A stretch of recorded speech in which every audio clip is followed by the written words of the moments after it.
Oh my God, yes, there is a major disconnect. What parents want and what children want are two different things. But yes, even the way they look, to me, it looks important. To the child, it may not look important. To me, it is the most precious thing. For child, it can be the most insignificant thing. How to come to one platform and try to solve our problems. And that is why we have another very important segment in our series, and that is mapping the conflicts, because we believe if we put in all the perspectives in front of each other, we can actually get one solution. So let's move over to mapping the conflict.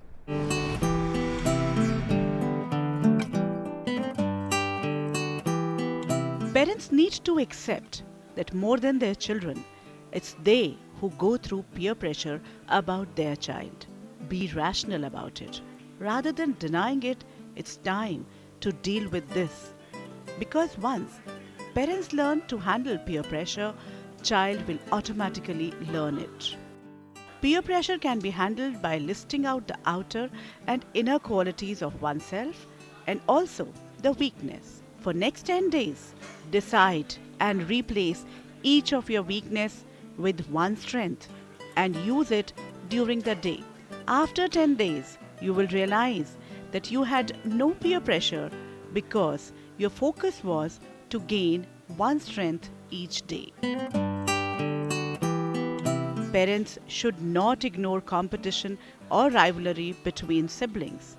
It arises due to different personalities of the siblings. Parents should accept that they relate differently to each child and should not be guilty about it. It's their role as a parent to create harmony between the siblings, but let it happen naturally. Your interference or comparisons can become an obstacle in their relationship.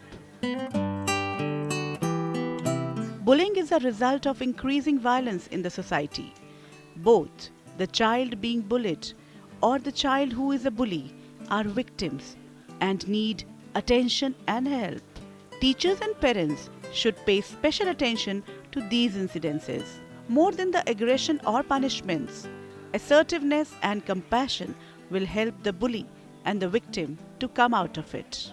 If bullying becomes physical, then the child should be removed from the scene immediately. Don't ever force your child to face a bully strongly. It's very traumatic for the child and can have lifelong repercussions. New Age Parenting program was created because it was being asked for. Many parents, many children have been asking me to create something like this, and finally it has taken a shape.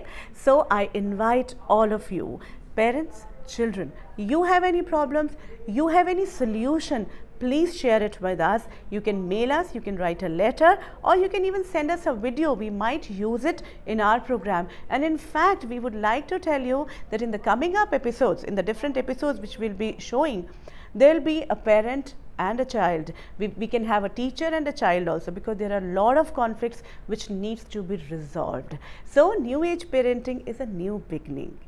Just walk with us. We will find our path and finally we'll reach the goal. Till then, take care. Bye-bye.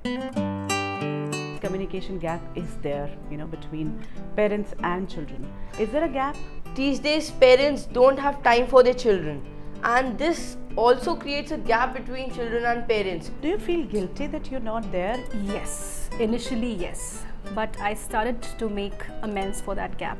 Some things parents should know and some things should be kept. We want them to be more confident, we want them to be safe. I think that safety concern is also at the back of our minds a lot of times. They might just feel that, okay, we're betrayed and we're hurt and this is not how we've nurtured our kids.